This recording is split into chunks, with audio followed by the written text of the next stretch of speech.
السلام کو نبوت اور معجزات دے کر فرعون کی ہدایت کے لیے بھیجا۔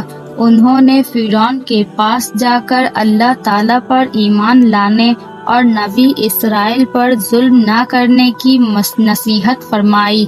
فرعون اور اس کی قوم نے ان کو جھٹلایا تو اپنی نبوت کی تصدیق کے لیے معجزات پیش فرمائی، مگر فرعون نے غرور اور طاقت کے نشے میں حضرت موسیٰ علیہ السلام کی دعوت کا اثر قبول نہیں کیا۔ نہ کرنے کے بجائے آپ علیہ السلام کے معجزے کو جادوگری کا کرشمہ سمجھ کر مقابلے کے لیے ملک کے ماہر جادوگروں کو بلا لیا، مگر وہ جادوگر مقابلے میں ناکام ہو گئے اور نبوت و سحر کے فرق اور معجزے کی حقیقت کو سمجھ کر جادوگروں نے ایمان قبول کر لیا۔ اس منظر کو دیکھ کر فرعون غصہ سے بھڑک اٹھا اور ان کو سخت سزا دے کر ہلاک کر ڈالا۔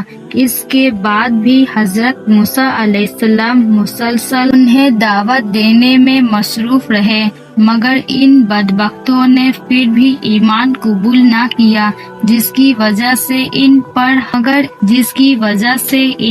قحط سالی، طوفان، ٹیڈیوں، جوؤں، مینڈک اور خون کے عذاب کا سلسلہ شروع ہو گیا۔ ان سزاؤں سے عبرت حاصل کرنے کے بجائے ان کی سرکشی و نافرمانی حد سے بڑھ گئی۔